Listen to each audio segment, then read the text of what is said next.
as well? Yeah. Yep. Okay, everybody, we're live streaming now, so welcome to the meeting.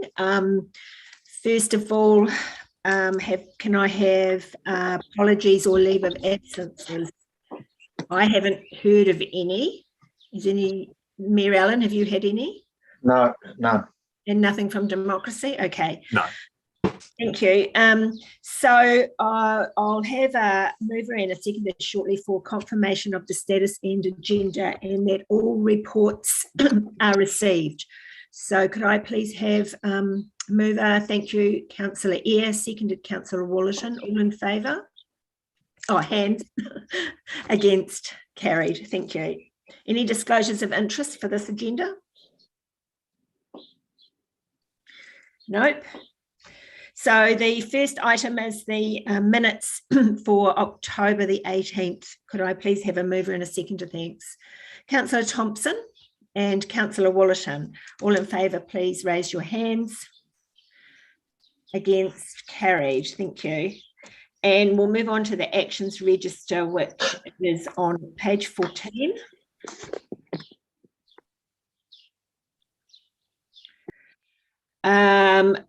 These are usually self-explanatory. I think I'll just take it as read, unless staff want to comment on anything in there before I ask for questions. Any questions? Councillor Smith. Yeah, can I just ask a general question, perhaps to the Chief Executive? I see in our last P&R meeting, and again in this meeting, that the recommendations are that the report blah blah blah be noted. Now that's a change. So noted basically infers that we're doing this blah blah blah and this is for your information. So is this a change, and what's behind that change, please? I might be able to actually answer that one. So we're just making some changes to the agenda in the minutes, and we've been working through it and just gradually making changes throughout the agendas. And as we receive the reports at the beginning, we are just noting the reports as they have already been received now on the agendas. And that's subject to any resolution that arises, obviously, subsequently. Yeah. That's fine. Thank you. Absolutely. Yeah, I was assuming noted means received, so I'm on that same page. If there's no questions, we'll move on. Okay, moving to item 6.1, that's on page 17. So we will ask Jim to talk to us on this item. I can't see Jim. Where? Oh, are you there, Jim? Yeah, Jim's here. Hi. Yeah, hi, Jim. Off you go. Good morning, Madam Chair, Mayor and councillors. Just a verbal update, really, on various aspects of blueprints. I'll keep it brief and happy to answer questions. So firstly, in terms of the development of additional blueprints, Bordentown and Port Waikato, as you may recall, are two local areas that do not have local area blueprints at present. So the funding was provided in this year one of our current LTP to do those blueprints with the community.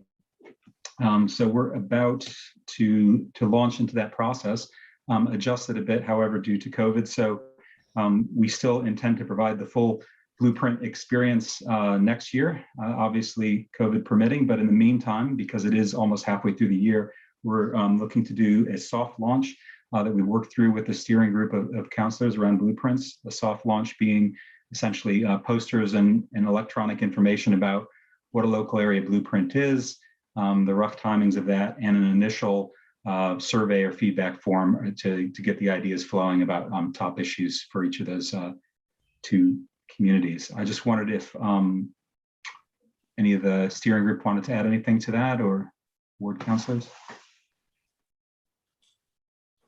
Councillor Beck. Yeah, thank you. Yeah, just to say that we've really tried to build on the learnings of the first major round, but respecting also that the two councillors whose wards this cover weren't actually there during that first round. We've also tried to make sure that they're up to date and fully briefed, as it were, on this rolling out. So yeah, it'll be a slightly different format. We're not doing the district wide. of course, as we did the first time around. This is just the local area bit. But yeah, really hopeful that the communities will get the same benefit and outcomes from this being captured as we've seen elsewhere. So that's all. Thank you. Thanks, Councillor Beck. Councillor Eyre, question. Oh no, not so much a question, just more so a comment about just how excited I am to actually be in this place with Port Waikato starting this process, and just picking up on Councillor Beck's commentary about the process. I think also COVID is really going to impact on how we actually maybe set new systems of engaging with the public here. And, you know, the port is so well placed to actually be starting this process now. And I'm sure all fellow councillors will be really pleased to have a reprieve from me bagging on about not having a blueprint. So thank you. Thank you. Councillor Wollerton. Yeah, I agree. Gordonton's looking forward to it. Some of the comms have already gone out on Facebook with the survey, so that's cool. Starting to spread that amongst people. And I think it can only be positive because I've seen the good effect blueprints have had in other areas. So I think it'll be good for Gordonton. They're ready to go. Thank you very much. Thank you. Are there any other comments, Councillor Smith or Councillor Sedgwick? Anything you need to say? No? Councillor Smith? I think it's under control and everyone's looking forward to it. Thank you. Thank you. Just a comment, Jim, on the report. It says provide a verbal update to this committee on the progress in terms of the implementation reporting. Is that separate to Gordonton and Port Waikato, or is it about what you were just saying, Gordonton and Port? Oh, yes, Madam Chair, I haven't gotten to that yet. I was just breaking the verbal update into a few parts. Yeah. Thank you. Off you go then. Thank you. Yep. Thank you, Madam Chair. So that's in terms of the new local area blueprints, and all going well, those will be done by, say, April or May, in time to feed into the following year's refresh of the blueprint suite as a whole, because it is going to be that time where the blueprints, the original blueprints will be about 2 years old, I think, and so heading into it might be close to 3 years actually.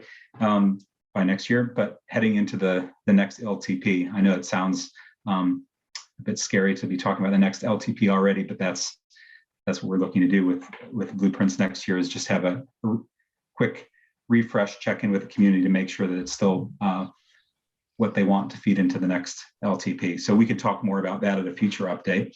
In terms of implementation, as you will be aware, that the most recent LTP development process was a key opportunity and some real achievements there in terms of getting funding for some of the initiatives that are council led or do require council funding. And just to highlight, I was just speaking with Julie Dolan, and that her team has been working on community led development and also the funding review. And so just to recap there, you probably already know on the 18th of October, the funding was confirmed for the blueprint and community aspirations budget. So Julie and her team have been working with the finance team on just clarifying the structure of that, and also going out to community boards and planning to really launch with the community-led development approach next year. So that Julie and I see that as a really important way to find homes for any of those blueprint initiatives that may seem to have been temporarily orphaned, in that they, things like identity don't neatly fall in one operational group of council or another. But Julie and her team are confident that with this community-led development approach, they can work together to unlock a lot of those initiatives in the community and economic and identity space. So that's just really another tool and approach, in addition to the more BAU approach of implementing Blueprint. And the last thing I just want to foreshadow is some more structured reporting around this. So rather than these verbal updates, or possibly a verbal update with respect to a dashboard that we're looking to launch next year. So it'll be similar to like what you have on your agenda today around the quarterly KPI reporting. We're investigating Lisa Hood from the corporate planning team, who's there on the screen, talking to you about KPI reporting. She's working with me on whether we can do the same thing for blueprint initiatives, a sort of quick dashboard, green, amber, red in terms of completed, in progress, not started, and some commentary. So nothing too flashy, but just sort of at a glance so we can keep track of what percentage of blueprints in which community under which theme, et cetera. And we can slice and dice that reporting various ways. So, the first couple of versions of it might be prototypes for feedback, and we'll just keep refining that to see what's the most use for you all. And I think that's all I wanted to share today, but I'm happy to answer questions. All right, Jim, thank you. That sounds great, what you're planning to do, in my opinion. Have I any questions, Councillor Beck? Yeah, thank you. Yeah, that's really interesting, Jim. I wasn't aware that was one of the planned sort of ways of communicating, and I guess I look forward to seeing that sort of initial thoughts on it. We do have to be very careful, as we have been all along, not to imply that everything that's in the document is going to get done and will be council-led and is fully funded. So we just need to be wary of the fact that a blueprint initiative hasn't been progressed is not a sign of council having failed, because it may be something that was always intended to be community-led or not funded or whatever. So just, not making a rod for our own backs. But the flip side is that it's really good to actually capture the successes as we go. And I'm thinking, Lisa, maybe have a look at those circular graphs at the back of the original booklets that talked about sort of a community stock take type of thing. If we could actually look at those, because part of what we were hoping to do also is to actually, make sure that we spend our money and focus our efforts, the money we do have on, where communities actually are short. They might be short on particular bits of soft infrastructure. How are we progressing against that sort of stock take? We've actually done the work on that already. That'd be something I would find quite useful. Thank you. And through you, Madam Chair, and Councillor Beck, that's a really important point. And I should have made it clear that any reporting that we propose to do would be split in that way. I mean, we could do here's all the blueprints and their progress, but it would probably be most helpful to have a section that is the council-led ones, that were agreed to be council-led, which ones are more collaborative and which ones are completely community-led, so that you can get that full picture, but also not raise those expectations that council is doing or leading all of them. Yep. And we'll look into the circular graph again. I know the ones you referred to. Yeah, no, that's good. Okay. Any other questions of this topic? No? Okay, in that case, we will move on. Thank you, Jim, and to Lisa for in advance of the work. So we're moving on to the next item, which is on page 18, the first quarter non-financials. And this is Lisa's first time to present to us. So we'll be nice to you, Lisa. Off you go. Thanks, Madam Chair. Good morning, councillors. So this is our first non-financial performance measure results for the quarter for this financial year. I will take the report and scorecard as read, but I just wanted to point out that there is a KPI under the environmental health activity, which is about the percentage of medium or higher risk category licensed premises inspected annually. Since the writing of this report and in discussion with the subject matter experts, it was established that this particular KPI is actually only measured annually and usually in the fourth quarter. So the way the reporting shows that particular one in the first quarter is showing is not achieved because they haven't done the inspections, but it's not that they're not achieved, it's just that they won't do them until the end of the year. So in discussion with ELT, that KPI has since been changed to annually. And that will be a much better reflection of how that KPI is measured. Other than that, so that's just an overview of how we're tracking for the first quarter. And are there any questions on the dashboard or the report? Thanks, Lisa. Councillor Sedgwick. And just your mute, Councillor. Thank you, Lisa. Thank you, Lisa. So you're talking about the two annual ones that are mentioned in the graph on page 19, yes? Sorry, I've got my scorecard open separately, page 19. So that's economic and community development and property and facilities, which have an annual rating. Yeah? No, it's not those two. It's environmental health. Right. And it's got the one achieved, one within target, and the two not achieved. So it's one of those two not achieved. Right. So why are those? So why are those two not noted? Is that because we only measure them annually? Going back to the annual ones. Yes, that is correct. We don't have any data on that yet because we won't report on that until the end of the financial year. And so can you give me an idea of where, with the importance of Blueprint in our underpinning everything we do, how do we measure that within this type of graph? Would it come under economic and community development? Has there been any thought given to where that shows? I might see if Jim can jump in on that one. They're not specifically linked at the moment. But perhaps when we are looking at doing the reporting similarly for blueprints. Yeah, that's right. The blueprint initiatives generally don't translate into a specific key performance indicator for the council. I'm trying to think of one that might, which is the only reason why I'm not saying they completely don't. But that will be coming through the reporting that I was referring to earlier. But they are, you would say that the blueprint, the work that we are doing as an organization on blueprints are woven into, the work that various departments are doing. It's just those key performance indicators were something developed through the long-term plan process, which are, just different, I suppose, to the specific blueprints. I hear your point. I suppose since in everything we do, we put so much emphasis on blueprints, somehow we need to capture that as some sort of achieving performance.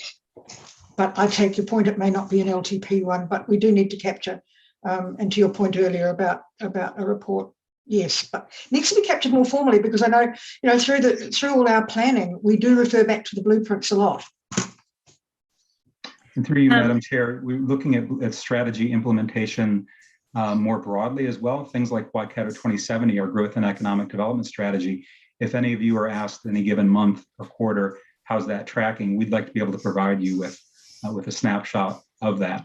So that's in the blueprint is one example that we're working on, but there's no reason we couldn't do that more formally for all our strategies, because the strategies do tend to cut across some of these KPIs, or just a bit of a different lens. Yes, thanks, Jim. Clive, I'll come to you now, I think, before the other two questions. Thanks, Madam Chair. Yes, just to reiterate, I guess, what Jim is alluding to, the integrated aspects of blueprints does make it challenging, because they are woven into a lot of what we do, right through from planning through to service delivery. The reporting that Lisa is developing is, I guess, the first step for us to specifically and exclusively report on blueprint performance and delivering blueprints. But that is really the start of our thinking. It'd be fair to say once we've captured that, I think it'll be easier for us to then understand the gaps and additional reporting requirements that might be needed going forward. So I think it's fair to say there's a bit of a learning going on here, but the first step is to look at building that exclusive blueprint reporting that Jim's alluded to. Yes, that makes sense. Thank you. Councillor Wallerton. Yes, thank you to the Chair. So the question is, with COVID, a lot of the KPIs weren't able to be met. Now, going into the future, my understanding is that this is a high chance it's going to happen again. So we got learnings to put in place for it, and with the possibility of less staff and things like that, or comms, or just wondering what the how we're going to tell people that some of these KPIs won't be met, or what we're doing about it, please. So initially, basically what will be communicated around these KPIs is not really until the end of the year, because these are what feed into the annual report. So the first quarter reporting is mainly for council's audience, to give you all a picture of how things are tracking at the moment. So I think we can address that probably a bit later, but it would definitely take that into consideration now. In terms of how some of the KPIs can take learnings, it depends on the KPI and the measurement. For example, inspections, there's a couple of KPIs regarding inspections, and if they're unable to undertake them because of lockdown, there's not really anything else we can do, although one has indicated that they're looking at doing that remotely. So that's definitely something they're taking into consideration, because of course the subject matter experts are seeing their figures against what's happening in COVID. Hopefully with us being in level 2 now, or most of us, some of us are in Auckland as well, we will see an improvement. But yeah, with other developments in COVID, it will definitely be something we will take into consideration. No, that's cool, yeah, because I think we're talking about it later, so we've got some other points for that. But no, thank you very much, because it's going to affect us, and it's just how we can mitigate it. Yeah, thank you. Yeah, absolutely. Yes, that's an interesting question, Councillor Wollerton. Remotely, we've all got video conferencing, so you're sort of thinking, how can you video link to the premises that you're inspecting or whatever? So yeah, I don't know. It's a challenge. Councillor Church. Yeah, thank you, through you, Madam Chair. Yeah, just on that, I always picked up that around that remote verification of businesses. So is it just the businesses, how many we've got, or the standard of their businesses? Because I was a bit confused. I can't speak to that one specifically, sorry. I would have to refer back to the KPI owners, but I can find out for you and report back. Yeah, because I have a business in the hospitality. It's just trying to do something remotely, if it's around the standard of their premises is different, a lot different than how many we've got. There's a big difference. So I'd be interested in that. Thank you. Perhaps, Madam Chair, because it's come up, but that we can perhaps put that as an action so we can get a follow through. Yes, if that's noted, democracy, thank you. And I've got an overall LTP question, and not specific, just to kind of move things forward.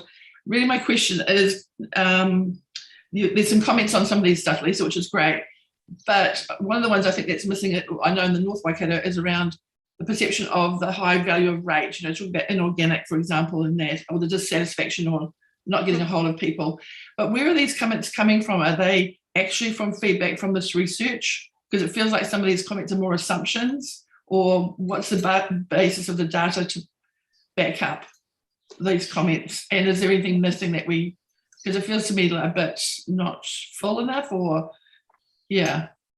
Yep, I think the KPIs that have that commentary that you're thinking or possibly referring to are the ones that are reported against our resident survey, which will be presented as a separate report, I believe, to council, and that may provide further information. So I can't speak fully on behalf of the writers, but I believe it's they're receiving the data and the commentary from the survey and summarising that for the KPI reporting. I can ask writers to maybe be a bit provide a bit more information around that, particularly if you're seeing this report before you're seeing the resident survey report. Great. And the other one I'm flagging is the public toilets, which is our business as usual. It seems to be quite down. So that's more of an infrastructure, but just flagging that. Thank you very much. Okay, thank you. Yes, thank you, Councillor Church. Councillor Maguire. Yes, I'm just wondering on the roading there, the reds right from start to finish. We're not doing that badly, are we? Can you explain that one? We are doing work out on the road, so why is it? Yeah, unfortunately, I can't speak to that specifically either in terms of more context and background, but I can speak to the KPI owners and get some further information for you. Shall I invite Roger McCulloch? Would you like to comment to put you on the spot? Yeah, no, good morning, councillors. Good morning, Madam Chair. Look, the two that we've got red on are about service requests. So no, we're not doing that badly. It's about the process of receiving a service request, allocating them, and signing off that they've been complete in the database. There's just been some breakdowns in that respect. And so the two reds aren't reflective of what we're truly doing. As part of the service request process review, there's some specific initiatives around looking at how the service requests, when they're received by the council and the council system, are transferred over to the Alliance and then actioned and then reflected back in the system. So you're right, Councillor Maguire, it's not going as bad as the numbers would suggest. Thank you. Sue, would you like to speak as well to that? No, I was just going to speak to a couple of the previous issues that were raised. If you want to continue with the roading one, I can nip in after that. No, are you happy with the result of the roading answer, Councillor Maguire? Yes, thank you. Right. Before I take Maxine's question, Sue, would you like to talk about the previous comments? Yes, I was just going to make a quick comment on both the remote businesses, one that was raised, but also the resident survey.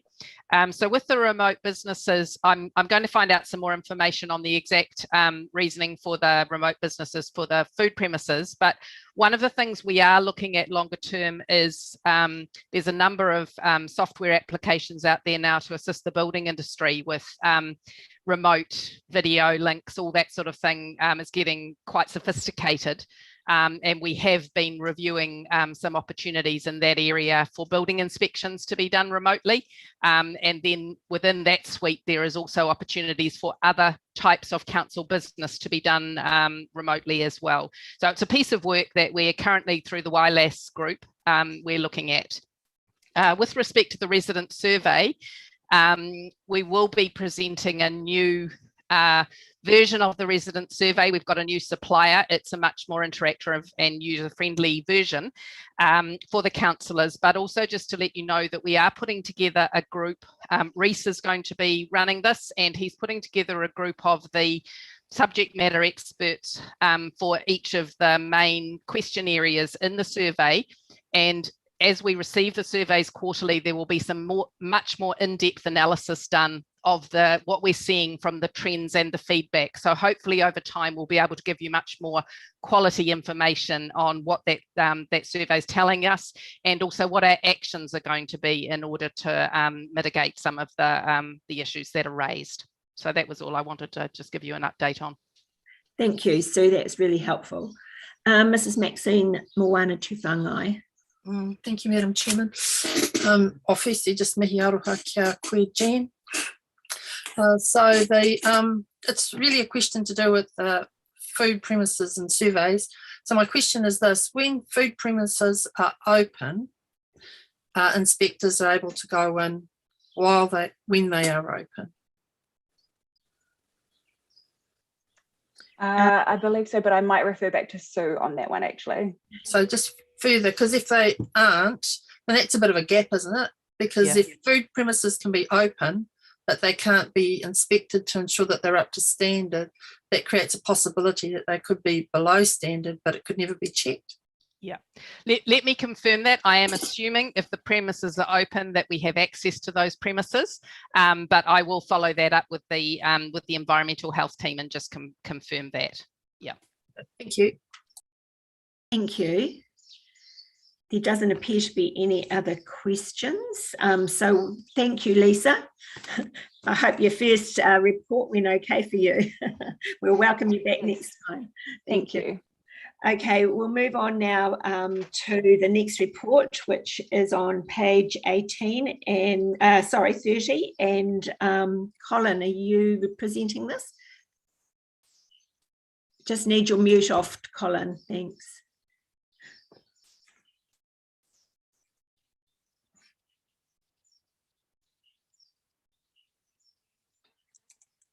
Right, there we are. Righto. Good morning, Madam Chair, and good morning, Your Worship and councillors.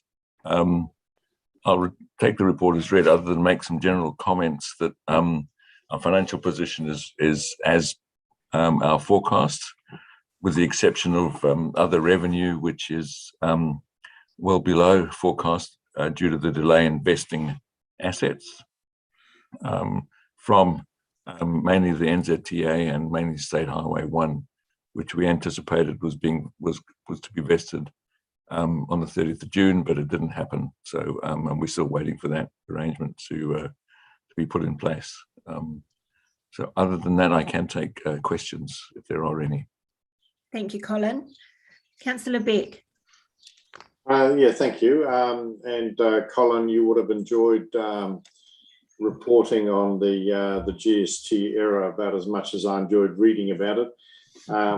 I see from the following report that the magnitude of that penalty is about 29,000. I actually have some questions around the error itself, but I'm not sure if it's appropriate for this report or the next one. But for this report, I'm just wondering if you could refer me to where that shows up in our financials that follow. I just couldn't quite track that number. Where does that show up? It shows up in finance costs. Right. Finance expenses? Yes. Right. Okay, thank you. Madam Chair, I'm not sure if I should ask about the general, like what happened and what have we done about it now or in the following paper. I'll take your guidance. Yes, well, it's up to Colin, really. I think we did discuss this in audit and risk at some point from my memory. But Colin, would you want to talk about that now? Yes, I can do. As we advised the audit and risk committee, unfortunately, the couple of staff changes, we had different people doing the GST return. It's an Excel-based spreadsheet. And when we rolled it over from one period to the next, there was a formula which had been overwritten in one period and wasn't noted, excuse me, that had been overwritten. And that figure stayed the same, essentially, as we went through for the next couple of periods. And then only discovered the error much later on. And then we went to self-declaration with the IRD and declared it and paid the penalty and paid the amount due. So we put in place now a system where we have peer reviews and a second authorization before the GST returns are submitted. And the purpose of that, we didn't have it peer reviewed before, but now we do. And Madam Chair, if I may follow up, so your confidence level in this new system, and I guess there's always a danger sign around in-house generated spreadsheets, because they leave room for error or for changes. Your confidence in going forward with that extra check that errors like this are unlikely to reoccur? My confidence level is high. Thank you. Thank you. Councillor Sedgwick. Thank you. As usual, Councillor Beck has neatly asked the question in the detail that I wanted. My other question on this, and before we return to the previous report, Colin, are there other activities where this greater scrutiny could be applied and has not yet been applied? We have, there's possibly one with the fringe benefits tax, but we have a review done by the external review party, which is Pricewaterhouse, who are coming in to do that in February. So I'm confident of what we've done so far, but that will be just the seal on that, if you like. And there are no other areas that I'm aware of that are Excel based driven. A lot of them, most of the areas are data pulled straight out of the general ledger and are used as such, not manipulated. Right. I think there's more questions, but that's more of an audit and risk question. And when you go back to the other one, Madam Chair, I have a question on that. Thank you. Councillor Smith. Thank you. Taking up the questions from Councillor Beck and Cedric.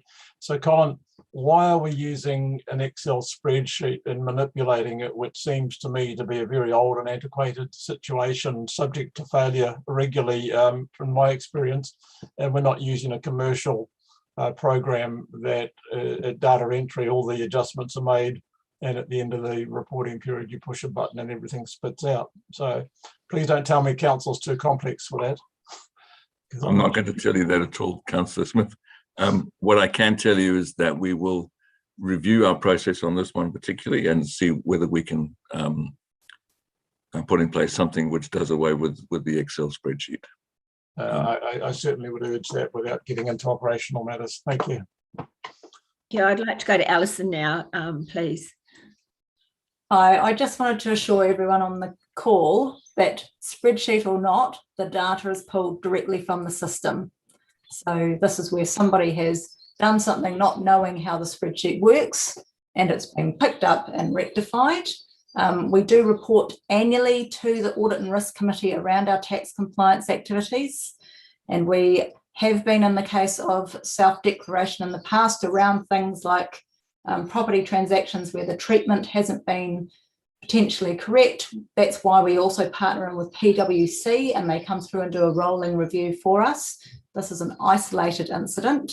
All of the data for our reconciliations with the system does actually pull from the systems. So we're not manipulating stuff. We're not putting in our own calculations. This is a one item error that somebody has changed something instead of leaving it as a formula. So locking down the formula will have helped that and password protecting that. Most businesses will use spreadsheet work in this space. Okay, thank you, Alison. And as I noted before, it has been a subject of the Audit and Risk Committee already. Councillor Church. Thank you, Madam Chair. I'm just, my questions, thank you for that, Axel. That was Councillor Beck, that was good about that.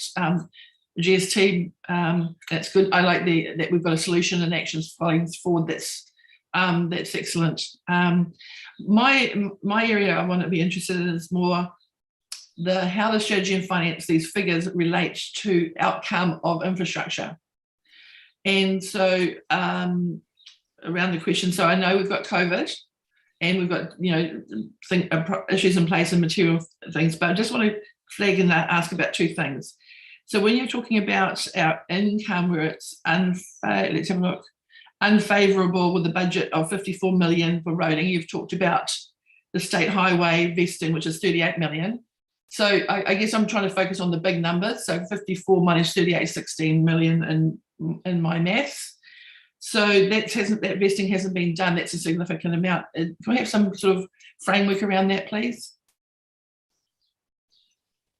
Are you talking about the difference between the $16 million? The budget allows for 54 million of vested assets. There are some other, sorry, I beg your pardon, Councillor, didn't mean to interrupt you. Yeah. There are some further assets which we expect to be vested this year, which we put in which are in the budget, and which have not been vested as yet, but we anticipate they will be by the end of this year. So it's vested in terms of being finished and vested, or is it more of a paper process? It's more of a paper process. Okay, so we're comfortable in terms of, I guess, performance is what I'm angling at. Yes, we are. Vesting is just a non-cash transaction, if you like it, but we have to record it as income as we get this asset essentially for free. But we have to pay the maintenance thereafter. So okay. Yes, I'm comfortable in terms of performance. Great. And I guess it's, Rogers, if he's nods, then if he's happy, yep. The other one is about water care, when I see down here, which is kind of a bit unusual to, the strategy and finance, but we're talking about water care where it's water care twice in the expenses where it's water care activity levels below expectations, both in water and stormwater. Can I have some conversation around that, please? I can respond at a high level.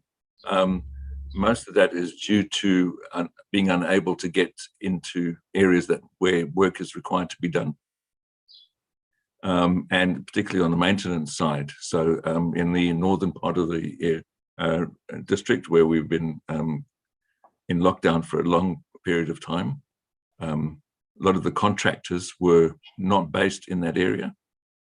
They were based outside of that, the Auckland area. So they weren't able to undertake the maintenance work. Watercare are forecasting to catch that all up by the end of the year. Okay, and I guess I'm flagging this for Wednesday because I understand this because the solution is it's not available in North and we've got COVID and the contractors can't come up. But as a council that has a business as usual business continuity plan around certain things, I don't see in various areas, including solid waste dumping, perhaps even these public toilets, which I flagged earlier, and water care, even though water care is northern based, that we just go, okay, there's no contractors up there. So I'm more interested in what's those solutions for our business continuity, level of service equity, and business as usual going forward. So that's not a strategy in finance, but I am flagging that for infrastructure because I think just to say not there, it's not enough information. Thank you. Yes, thank you, Councillor Church. Councillor Patterson, do you want to briefly comment? Yeah, thanks, Madam Chair. I was just going to say, Councillor Church has finished that off. There'll be better information be able to be provided and answered in infrastructure on Wednesday. Thank you. Mrs. Maxine Moana Tufungai. Thank you. It's just a general question around salary and wages costs. In the narrative on page 30, just there's a comment that personnel costs are higher than prior year due to the higher headcount and market movement increases. I can understand market movement increases, but is it just a few extra people? It just seems interesting in this time where people can't move around very much that there would be more staff. So are they just vacancies that have been filled compared to last year, or what are we talking about? How many people are we talking about? I cannot give you precise numbers in terms of headcount numbers, but I can say there were a number of vacancies filled in the first 4 months of this year and a number of budgeted new roles filled as well. Okay, thank you. Alison, do you need to clarify? Thank you. Through you, Madam Chair, I just wanted to let you know I do actually have the LTP workbook in front of me. So we proposed 26 new roles through the long-term plan. Some of those are actually just fixed term, but that is the difference in the headcount between what we had planned previously and what is in there for this year and moving forward. Okay, thank you. Councillor Wollerton. Thank you, Chair. So page, I had it there, 32, I think, at a glance. You talk in the top left corner, you go on about rates income is above forecasted levels due to unexpected growth in the capital value of new properties. So I'm assuming it's we've had more houses in a higher value income area or higher rateable price. And so and also, does this mean that this will affect the rates intake rates has gone up, what we're receiving, and also we're not going to be delivering a lot of our projects through to COVID in one reason or another. So will this affect how much rates we require? So in the future for our LTP? First of all, yes, you're right that the capital value increased a lot higher than what a bit higher than what we thought was going to be the case when we set the LTP. Came in higher, a little bit higher than that. In terms of what general rate and the impact on that is on general rates, not on targeted rates. And general rates fund the operating costs of the council. There may be a small surplus this year, but we're not in a position to be able to say what effect that would have on basically services other than general rate funded services. Okay, and then but I'm sure Alison has got to be able to clarify for me.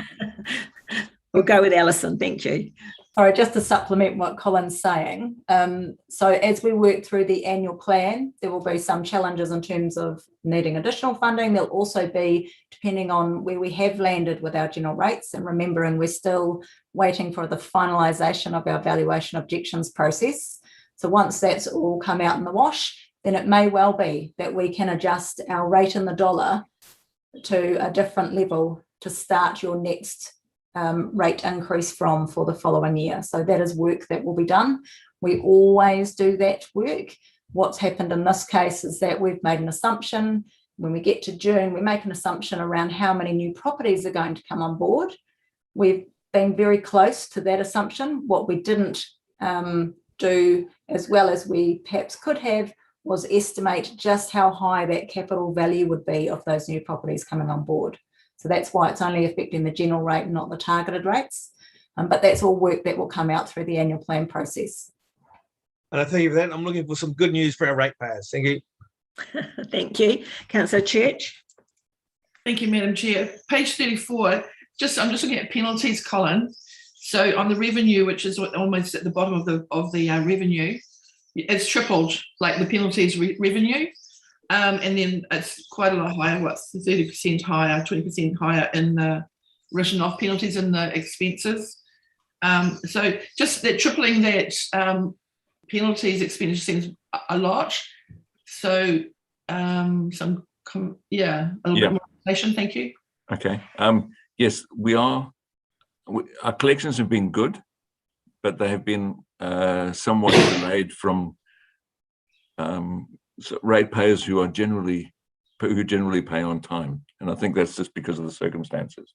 So overall, our collections are fine; they're above last year, but they're taking longer to get. So in other words, people aren't actually making it on the instalment date; they're making it 2 or 3 weeks later. So that's the reason why the penalties are high and the income, but that's offset to some degree by the penalty remissions, because we give remissions for of penalties to people who have always in the past 2 years paid their rates on time. It's called an excellent payment history remission, and that's an automatic thing. So on the one hand, we've seen higher penalties, but on the other hand, we've also seen higher EPH, excellent payment history remissions. Right. But I just want to say that our overall collections still remain above last year. Cool. Right. So debtors, I noticed that they were slower or higher, but not significantly great. And so, okay, the tripling is quite a lot, but I think that's a good thing that we're doing, is considering people's history in terms of, guesses. It's mainly rates that we're talking about for these penalties. There's also a component of obviously there were some quite substantial rate increases, particularly on targeted rates. So that has an impact on debtors as well. Great. Thank you. Thank you. Thank you, Colin. There doesn't appear to be any other questions. So we'll move on to the next report on page 38. Is your hand up again? Oh, thank you, Councillor Church. Page 38, and I believe, Jean, are you reporting to this? Hello, welcome, Jean. Thank you. Morning, Madam Chair and councillors. So the Treasury compliance report is as up until the end of October, and we've mentioned in our report that there are 2 non-compliance areas, that being the year-to-date borrowing costs are just above budget, and one of the main reasons for that was the unbudgeted interest payment that we've just discussed.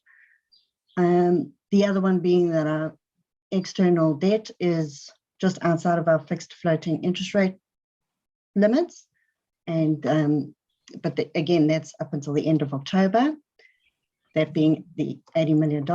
And it's just to note that in November, we have entered into new borrowing with LGFA for further 10 million, 5 of which is new borrowing, and the other 5 was put into a fixed term deposit up until the end of April, so that we can pay back our borrowing that's maturing then.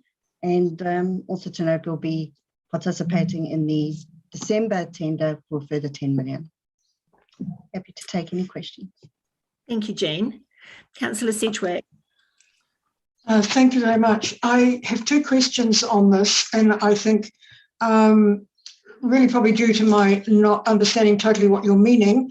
On page 39 with your interest rate benchmark chart, there seems to be quite a big gap between what our budget was, where our actual sit, and the could this have been expected drop in the 90-day bill rate. I was wondering if you could give me a degree of understanding around that one, please. I can come in that. Thank you, Colin. Thank you. Okay. I don't think we could have expected the change in the 90-day bill rate. When we set the budget, it was anticipated to remain pretty much as it was then. It's changed quite substantially since then. This is in terms of our policy as well. So I think the key thing here is that our interest that we're paying is largely in line with budget, with the exception of that one-off interest charged for the IRD. Right. But we have more access to more information from Pricewaterhouse with the arrangement we have from them, where we can get on and find out what the interest rates are every day, and do a lot more in terms of modelling and assessment of what our interest rate looks like going forward. So our forecasts will be more accurate going forward. Thank you. Thank you. That was where I was thinking. And on page 41, the chart that's there, which unfortunately I've written all over, so now I can barely read it, but it looks to me as if we have some policy issues there coming up, and I'm wondering what is driving this. Is our policy wrong? In which case, why are we trying to perform to a particular policy that clearly we can't get to? So in 2 years' time, we're going to be, 7 years' time, we're going to be 100 million above our policy maximum, is the way that I'm reading it in my layman's terms here. So I see this as rather a jumble. Can you give me your clarified version of it, please? We're in the process of reviewing our Treasury management policy right now. Perfect. We have a draft from Pricewaterhouse. You give us, you consult with us on that, and this will be brought forward as soon as we've been through the process with them and understand exactly what they're advising us to do. And we'll be presenting a new policy to council. So while this chart is accurate, I'd rather see it reflecting more where we are than just lines going in varying directions. Thank you, Colin. That's helpful. Thank you. Alison, do you want to comment? Yes, through you, Madam Chair. I just wanted to make the point that this chart won't be something that gets removed from the policy. So I understand that we did have PwC come and do a workshop. It sounds like we may need to do some further workshops, particularly on this chart and what it is telling you. So you will recall that we have all these swaps that have been put in place. Our real underlying issue at the moment is the swaps have been put in place based on a capital expenditure program that has changed significantly due to COVID. Okay, so we've already put in place the cover that says this is what our fixed interest rate position looks like. So we have a higher notional amount of fixed interest rate than we actually have borrowings. So that is the issue that you're seeing in that chart right now. It's also the issue in the chart that you mentioned earlier, the interest rate one.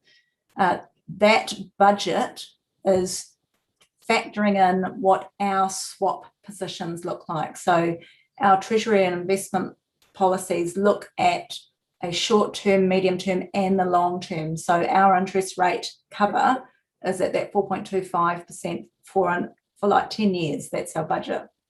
So yes, we did know that the bank bill rate was going to be lower, but not when we set in place the swaps. And if you want to exit those derivatives because the interest rates are more favourable, that of course costs you money. So in the last time we looked at breaking some of our forward starts, it was going to cost you $1 million to do that. So having the policy compliance issues versus the interest rate didn't pan out in terms of being the best decision was to cut our losses there. So we still have some further work to do on the policy development. We were meant to have the new policy in place for December. Based on the feedback from the workshop, I think it's probably advantageous for us to have another workshop perhaps in the new year. We do have some information back from PwC, but perhaps it's about them taking you through it and how you can best understand that and whether there needs to be any changes. Thank you. Thank you. Councillor Smith. Thank you. My question goes back to one of the comments the presenter made, insofar as a result of the GST issues, there has been a need to borrow further money. So I'm looking at the issues of accountability. Are we just going to shove this under the table and carry on? My concern here is that where is the accountability? This is costing the ratepayers by the sound of things. And it's just another bit of pill that the ratepayer has to swallow. So I am looking for reassurance, and maybe this should be directed at the Chief Executive rather than any individual staff member. So what is being done to ensure that issues like this do not repeat, and that the ratepayer has to once again pay for a mistake by a staff member? I'll go to Alison. Yes. So if I can clarify, we haven't had to take out further borrowing. Well, that's not what your presenter said. Situation. What it is that the interest charge that comes from the IRD for the money, so the delay from paying it back in February in 2020, when the bill should have been paid, to the date that it was resolved, there's an interest charge associated with that. We've not been charged any penalties by the IRD, but you do need to pay the interest element. That is shown in our accounts as interest. It's not from our borrowings. So just to clarify that. And so the assurance of the processes, so you said you're going to partly protect this antiquated spreadsheet system, so that shouldn't happen again. But what is the reassurance that you can give to this council? I know it's not the Audit and Risk Committee, but I'm not on that, so I can't ask it there. So the question is the assurance. What processes? What can you assure me, or how can you assure me that this is a one-off? I can come in there. As I said earlier on, we've put in place a peer review process which double checks the workings for the GST return every time we put it in the GST return, and then it comes to myself for approval, and then I also check as well, and I go right back to source, which is the general ledger, on the major items, and do a spot check on making sure everything is right. So first of all, we have a peer review, 100% peer review, and secondly, we have a major item authorizer review before the GST return gets submitted. Thank you. Thank you. Alison, are you on that same? Oh, you're okay with that? So, Councillor Wollerton. He's saying two questions. The first one has come about after something Alison said. The forward planning. So we've got cover for projects that are going to happen that are now not happening. Is there some way because this is going to be a continual issue over the next 1, 2, 3 years until COVID's resolved. This might be the rest of our lives. I don't know. No one knows. So how can we try and combat this so that it does not happen again? Is it closer working with infrastructure, or is it just bad luck? Is there an issue? Yeah, if you could have some conversation on that, please. Alison. That's through you, Madam Chair. Look, in the past, I would say it's been down to project management disciplines, and I would say that aspect of this has now been resolved. We've got very good forward momentum in our project management. So the cash flows that come out are genuine in terms of this is when we believe we're going to be paying this amount for this project. COVID has very much scuttled us here, and our view that we have to put forward to set in place these swaps is 18 months rolling.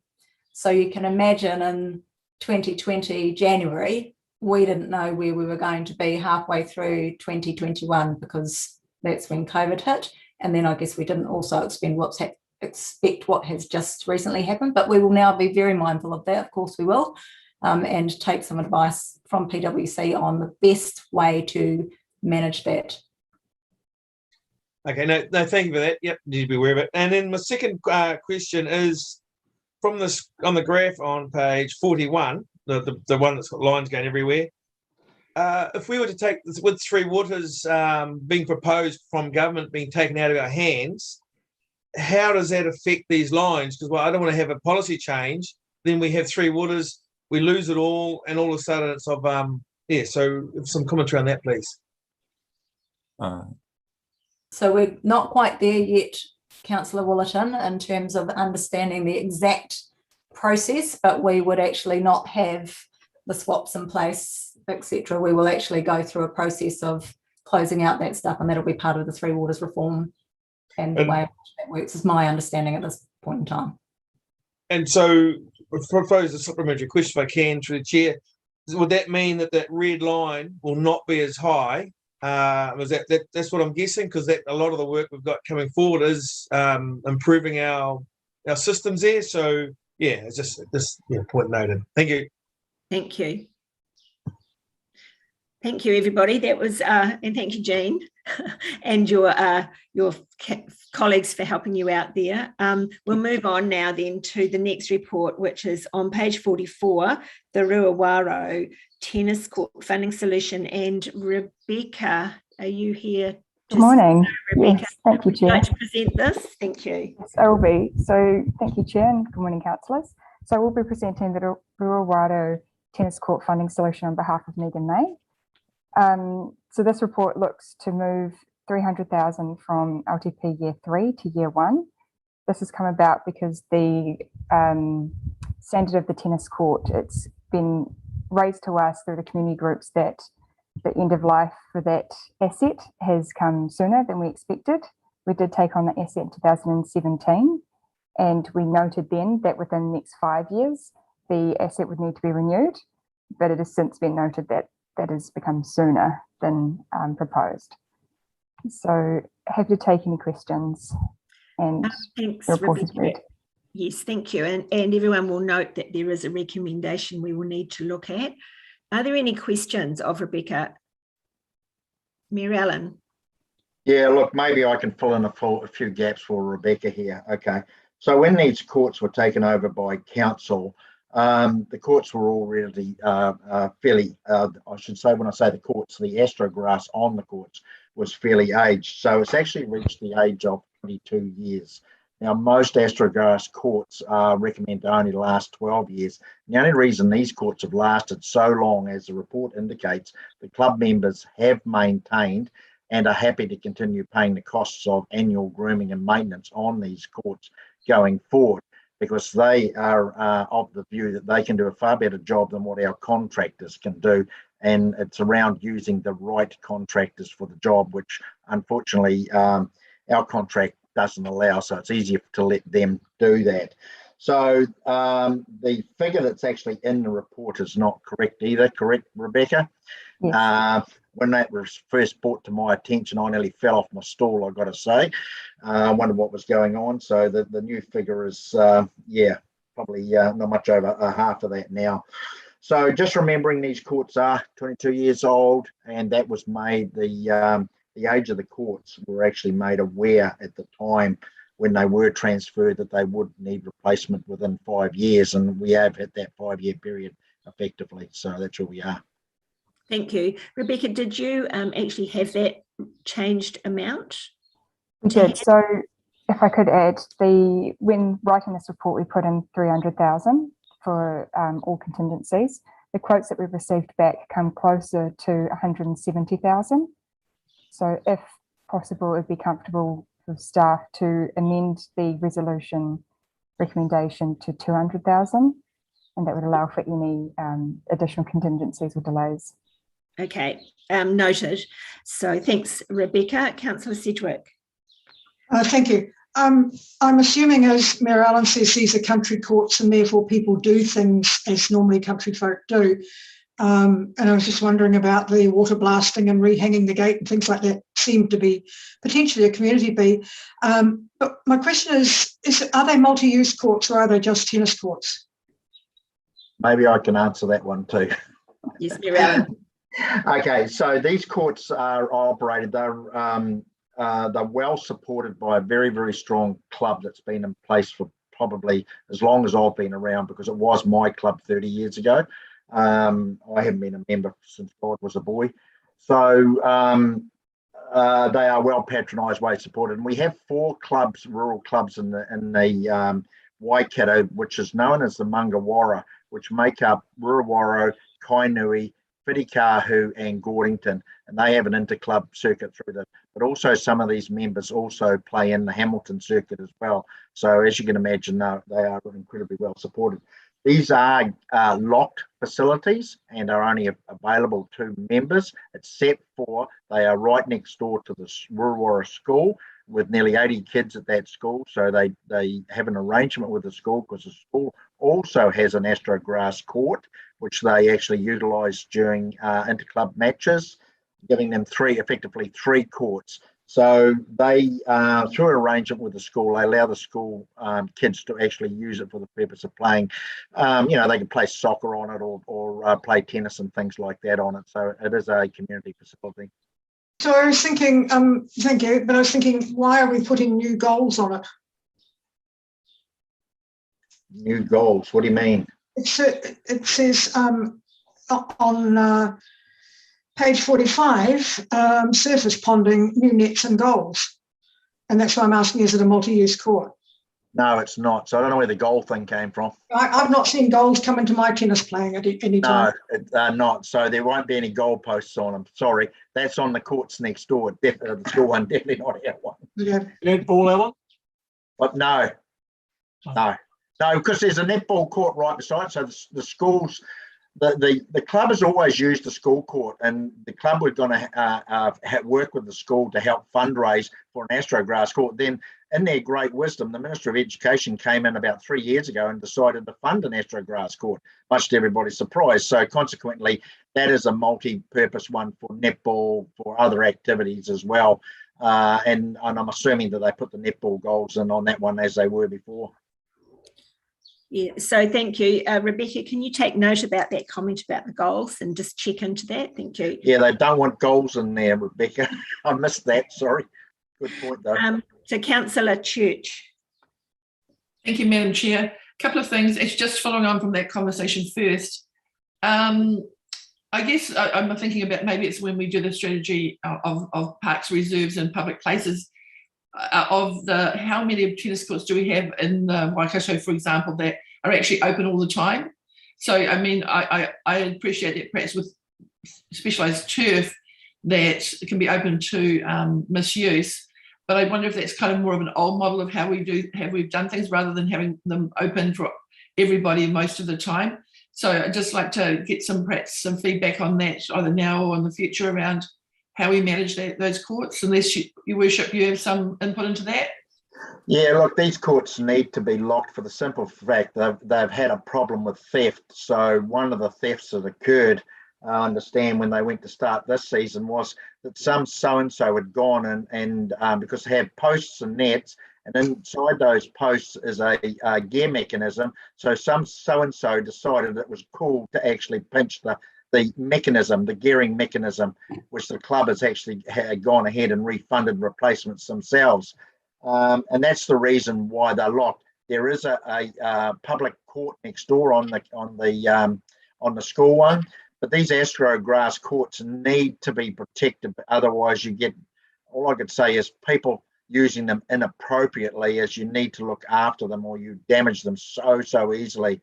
There are other courts available, not in that location of the hard courts, but if I go into Huntly, there is probably the old Huntly Tennis Club around it. The Domain has 4 courts from memory there to be used, are hard courts, hard 10, and there's also 3 or 4 down Harris Street as well that are actually available for use too. So there is plenty of public access to courts, but the astrograss courts, those particular 4 I named, you need to protect them. Otherwise, we'll be looking at this bill far more regularly around repairs to them.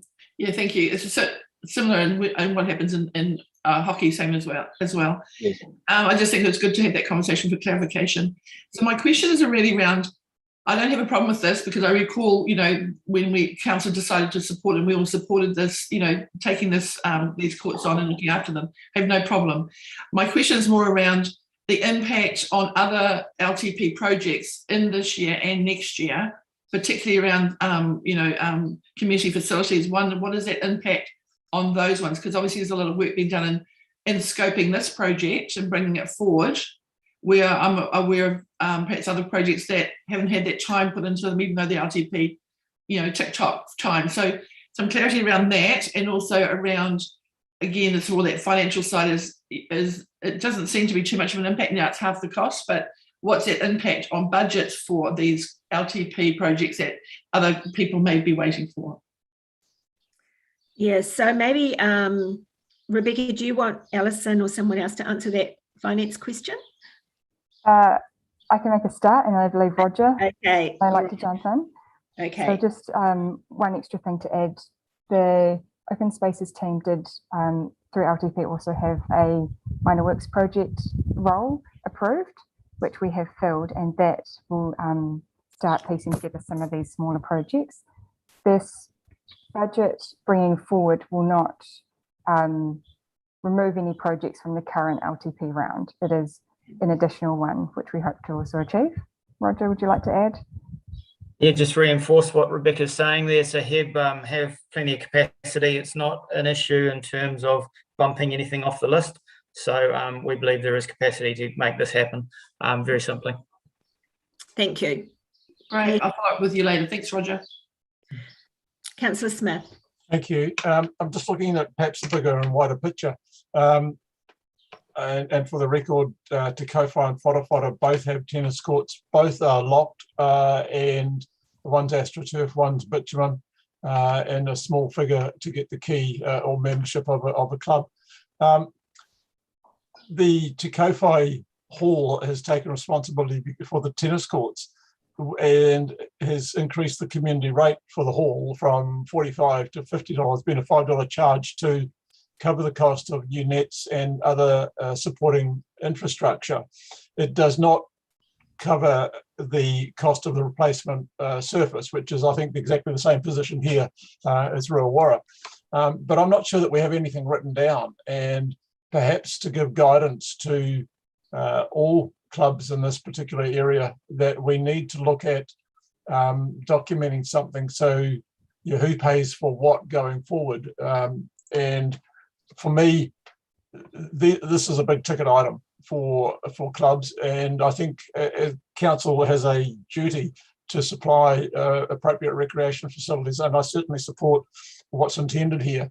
I'm just looking at the bigger picture and saying, well, we've got a number of these around the district, and I think I wouldn't want to see a club coming in and asking for everything, such as replacement tennis nets and the like. So they're not cheap, having been through that a couple of years ago with Te Kauwhai. So for me, I think this begs a bigger question. We can deal with the issue today, and I'll support it, even move it based on the new figure. But I would ask that in the long term, that some policy or otherwise be worked up, or guidelines to what clubs can expect from council going forward, as in a general sense, rather than a specific case-by-case issue, just not to give expectations outside. So anyway, I'll leave it at that, and I'm happy to move it if that's appropriate. Yes, I'll take your movement there of that recommendation. Subject to the $200,000 instead of $300,000, and I'll leave your commentary with the team. Rebecca, is that all right for you to take back to Megan? Thank you. Can I just say something, Madam Chair? I think Councillor Smith raises a valid point, though, because the trouble is, throughout our district, we've got a whole lot of different ownership models. I think, if I'm correct, Councillor Smith, the Te Kauwhai courts probably belong to the Hall Committee, do they? Yes. Yeah. And then this is, and I'm not too sure about the Whara one. So who? It's the club, but it's council-owned facility, which it's vested in their running, which is Ruawara. Okay, so it's similar to Ruawara then. Yeah. So we probably, at some time when staff are not run off their feet, we probably need to collate that data on who owns what around the district. Yes. So if you just take that as an action, Rebecca, and no panic on that. So if I could have a seconder, is that you, Mary Ellen, a seconder? Yeah, look, I'm happy to second it. Okay, so I have a mover and a seconder for the recommendation for the 200,000 budget. Raise your hands in favour. Thank you. Any against? Okay, that's carried. Thanks very much, everybody. Moving along, we have a report on page 49. Who have we got presenting that? Let me just check.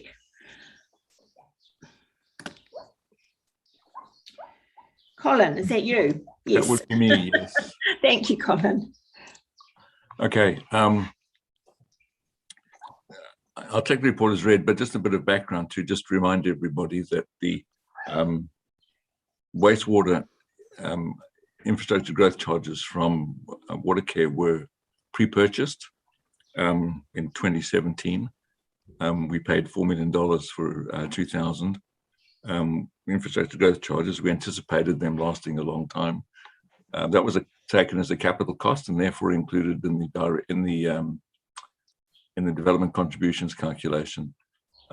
We've largely exhausted those 2,000 now, and we cannot capitalize these costs anymore because we haven't got a pre-purchase and don't therefore have an asset.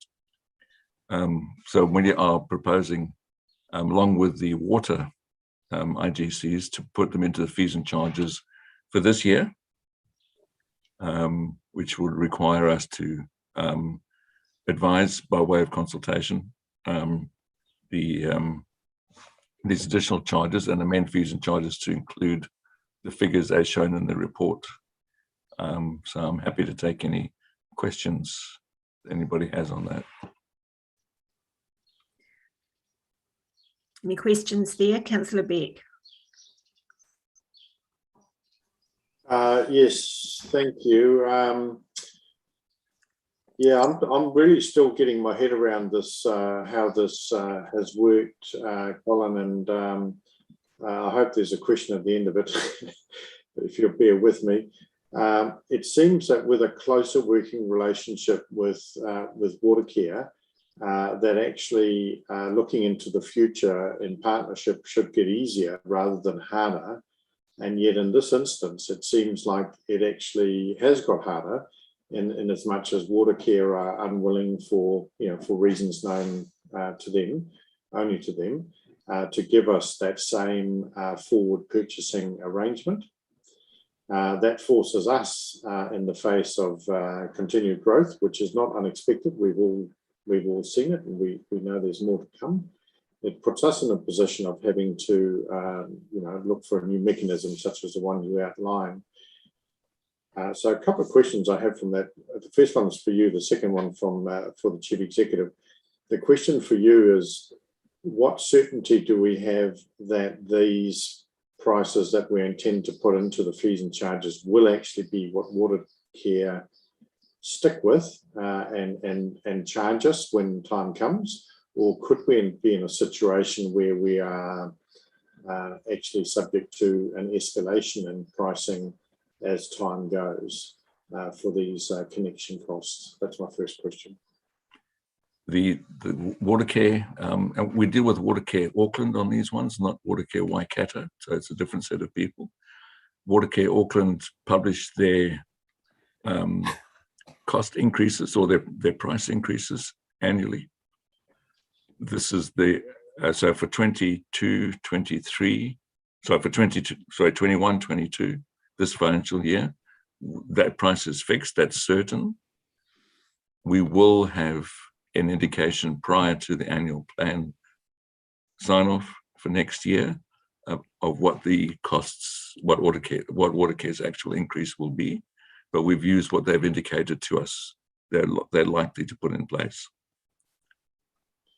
Boy, I hate to pay rack rate when you're buying thousands rather than someone who buys 1 or 2 or 10, but be that as it may, my second question, unless Alison wishes to comment first. Sorry, through you, Madam Chair, I was just going to talk about the timing. So the timing of the charge will need to change. So DCs are paid, they're assessed at the beginning when you lodge your consent, but they might not be actually paid until 8 years later. And yes, there is some CPI, but it's assessed right at the front. With a fee and charge like this, given that we are going to be charged as we go, to lock in the charge, they would need to pay them up front. So we'll need to give some advice on our DC assessment around the IGCs as well. Thank you. I think that's really useful and a beautiful segue to my question for the Chief Executive, which is, having listened to that conversation, it seems to me there's a Water Governance Board conversation to be had between ourselves and and Watercare, because we are now having to invent mechanisms by which to cope with their unwillingness to extend the arrangements previously in place. Would that be a fair assessment?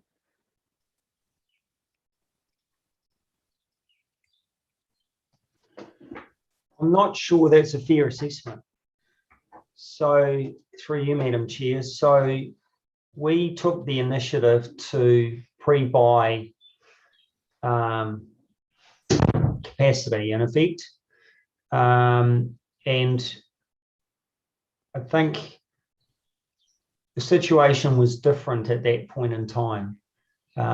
Growth was not as rampant or as rapid as it is at the moment. And I think what you have is Watercare actually have pressures from their own shareholder around their own growth aspirations and challenges. And what they're trying to do is assess their ability to support us at the same time as they're supporting their shareholder as well. So I think it's a different situation that we currently have. I'm perfectly happy to take this up with our board and for us to take it up with Watercare's board. So yeah, I'm happy to take that back, but I do think it is different to the situation we were in all those years ago. The initiative came from us. It didn't come from Watercare way back when we entered into this arrangement. And by all means, let the team take a pat on the back, because it was a good initiative. As it turns out, it gave us certainty and it gave us the ability to capitalise and therefore build it into our DCs. It's not for me to set the agenda for the Water Governance Board or the instructions, but I think it is a useful discussion to say we have some issues now in actually trying to deal with this. And if anything, the thing that's changed is we now have more certainty about the growth to come. So that should actually make it easier to, to attempt to capitalise in a way that suits our processes, rather than treating us, like a developer coming in and asking and just paying rack rate. I would have thought our relationship was in a different place to that. But as I say, it's not for me to set the agenda for the Water Governance Board conversation, but I do raise it. Thank you. Thank you, Councillor Beck. Councillor Church. Thank you, Madam Chair. Yeah, I agree with all of what Councillor Beck has said. For me, I actually disagree a little bit, Gavin, on your comment or reply to Councillor Beck in that. In 2014, when this was done, and Pocono, we had those extrapolated figures out as to how much it would grow. From memory, it was around about 1,500 people living in Pocono at that time, for example, just one example, and that we actually now over 5,500 in that Pocono rural area. Tuakau, we went through in that same sort of scenario of those years, also around what if, although it didn't go ahead, Tuakau was going to be up to 20,000 people. So I think we had a fairly good idea of what possibly was happening. And one of the concerns I've had all the way through this is that we are a minor player and customer, in my opinion, with Watercare to their major shareholder. And this, it feels like, and it is a trust issue for me, that feels like, well, we've decided what we want, then we'll give you the rest, or if it's available, but we're not sure when and how. And I personally don't think, in terms of us going forward in this relationship, that that's actually a very good place to be. It feels, I'm quite concerned. I was concerned when we decided to go to Watercare right at the beginning around how do we navigate availability of waters, which is a sustainable way of humans growing in all aspects of horticulture, farming, industrial, residential, commercial, and how do we sustain it over time? And so I'm quite concerned about those things, and happy to look forward to your comments on those areas. And also, I guess we've got to the end of this, bit using up these fees. It feels like, is this a conversation that's been going on for a year? Did we highlight this earlier? Is this a systems area that we could improve in to make sure that if and when we have some answers, that we actually don't get into the same position where we run out before we find out? Do you want to comment, Gavin? Happy to. But Alison, do you want to go first? Yes, through you, Madam Chair. I just wanted to talk about the wastewater arrangement that we have had with Watercare. They've been incredibly They've been an incredibly good partner in terms of supplying wastewater to the north of our district. So the pre-purchase, we went through a 2-year negotiation process to get an IGC or a DC for our people that was right-sized. The pre-purchase allowed them to then invest in the plant and have stuff available when it was needed. The things that they didn't see coming was not one wet industry, but more like 2, and by the time they then expand, possibly 4, and those were not factored in, and they weren't factored into our numbers either. And so it doesn't, we all know we have to deal with the regional council to get our own consents in place. These are not short processes, these are very long. So I'd say that Watercare have actually been a very good partner in this space, and from a residential growth perspective, we have delivered really well in partnership with them. The difficulty has really been around the servicing of industrial and what that then means. So I think the other thing to note is, from a legislative perspective, we can't charge for somebody else's infrastructure in our DC. The legislation does not allow that to happen. That is something that's going to have to change through the Three Waters reform. This is the best we can do in the absence of being able to do that, because Watercare are in a space where they're not just servicing the north of our district, they're also servicing all of their growth areas as well. So just wanted to say that. Yeah. So, Madam Chair, my contribution to that is also to say, in answer to Councillor Church's question, this isn't something we started a conversation on last week. It's something we started a conversation on, I would guess, probably 18 months ago. And it's been an ongoing conversation. And what we have had to try and do is actually clarify what our customers want and need in terms of their growth and how that fits in with Watercare. So this has been a long-term thing. We've been aware of it. We've been working our way through it with Watercare. So we didn't just, we haven't just brought this to the table now. It's been something we've been trying to find a good solution to over quite a long period of time. So. Thank you. Tony, do you want to add to that? Madam Chair, just to add the fact that for us, it was about risk. Do you remember in 2014, we were trying to mitigate risk and capitalise on the opportunity of what the IGCs were at that time. And as we all know, if you're a business that's essentially forward selling capacity, that's a high risk game. And I think that from Watercare's perspective, they're now wanting to probably be in a lower risk environment. And if I was them, I'd probably be doing the same thing. I'd be a little bit more reserved around selling capacity at a price when you know that there's some upside or downside risk of you not actually collecting enough.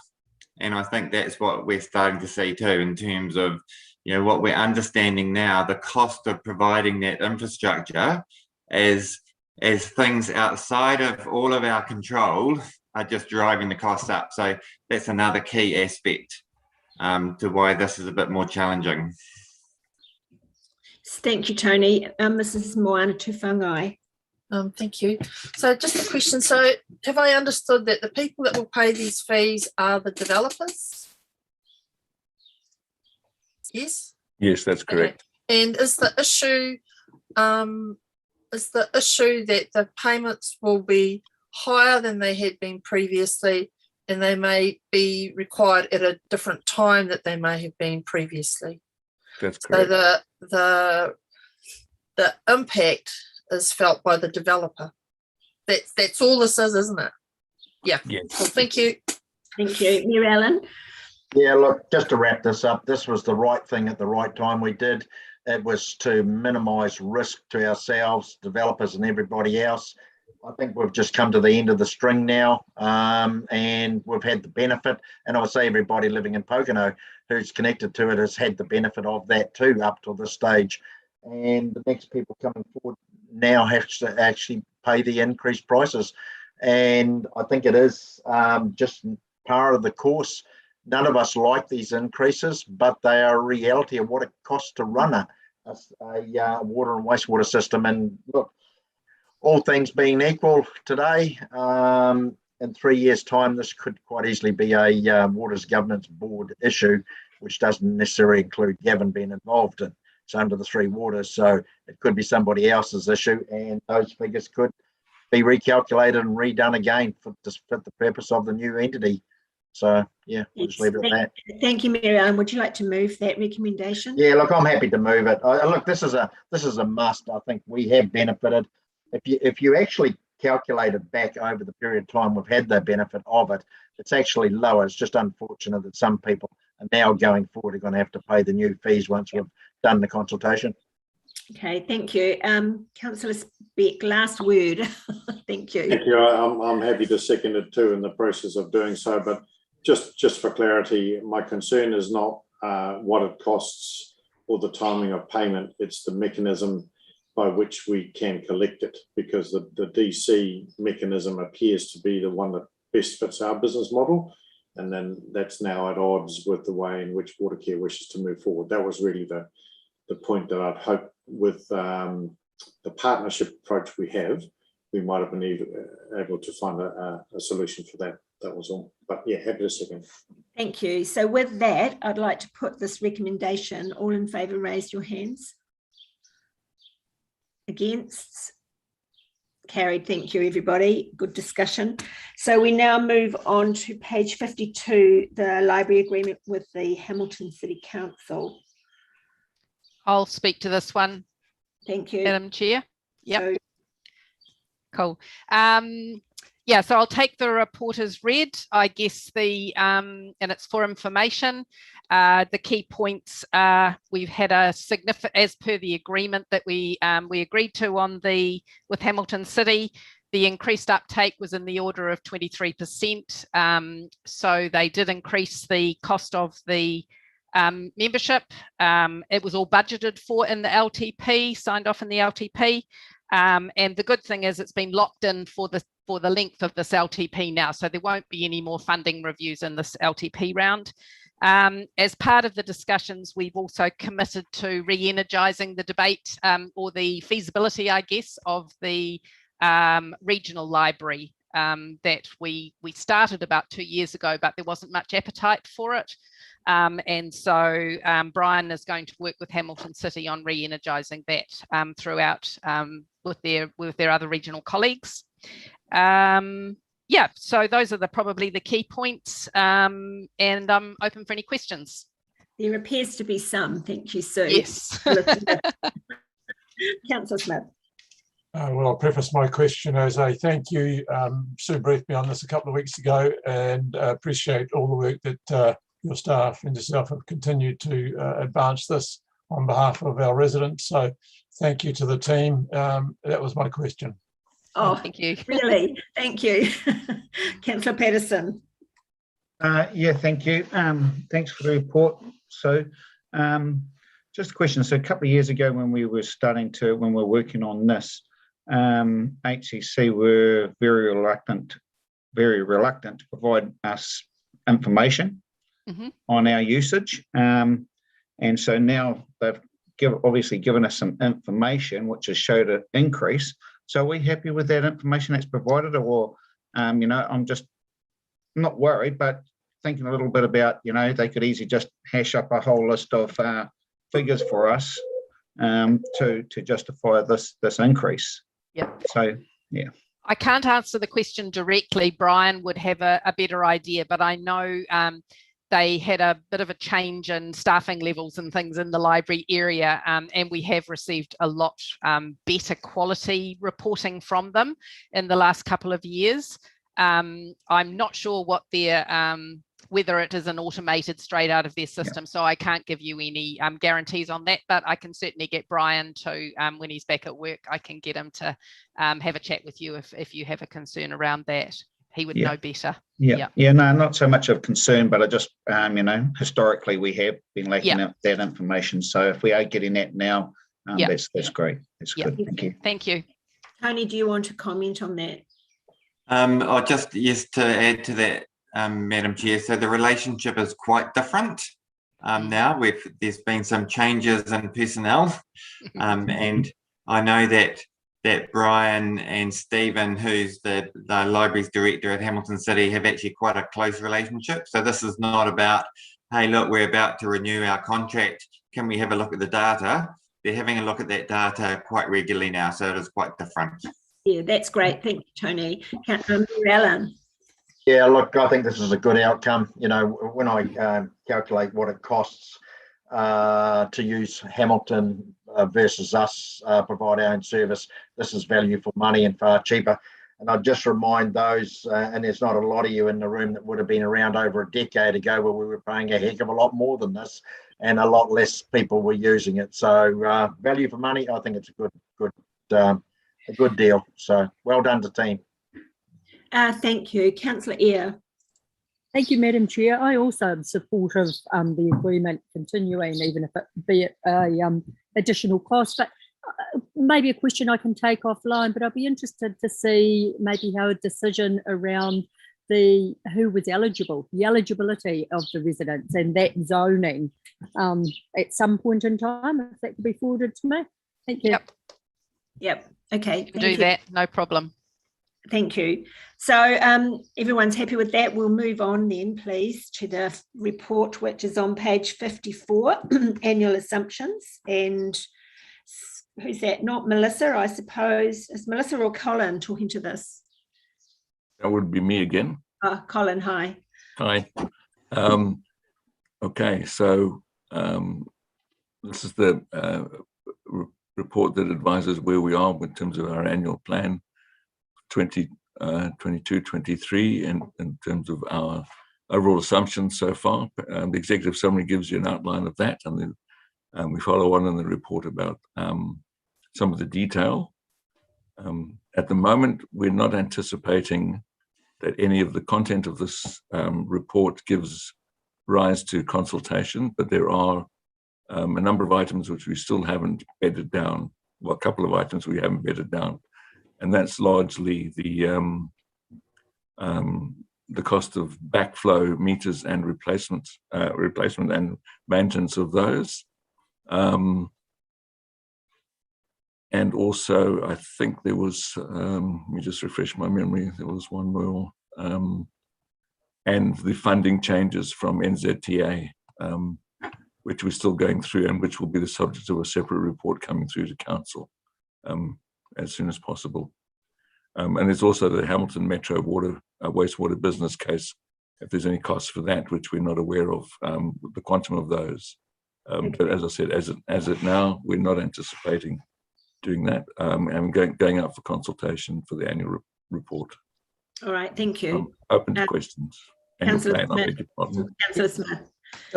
Colin, can you just expand? Are you, in relation to NZTA, are you talking about, are they increasing the FAR rate or what's actually behind what you're talking about, please? No, they have traditionally confirmed funding for the first 3 years of an LTP period after we've adopted our LTP. Yes. They were even later this year, and they've confirmed funding, but it doesn't exactly tie up with what we'd applied for. So we have to go through a process of working out which budget goes where and what the funding is, the subsidy funding is. They haven't changed FAR rates at all, but it's about which bucket the funding is coming from. So what, they're bulk funded and you've got to then work out where it has to be applied to? Correct, and or what we can change, rename, put in different buckets, etc. That's what I'm alluding to. Correct. Sure, you'll be creative. Thank you. Thank you, Councillor Wollerton.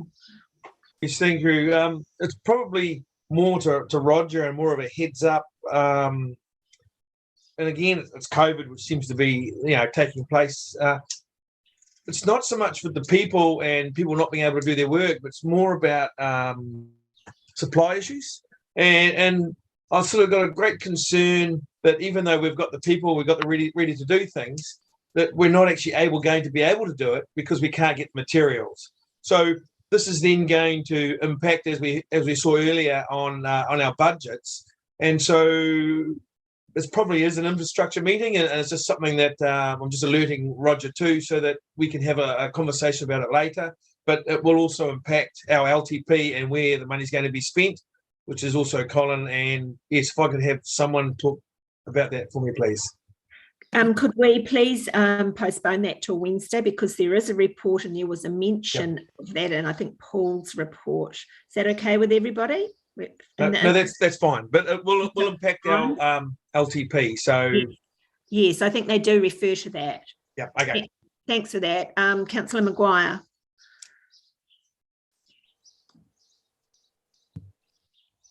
Colin, the money you're talking about on page 55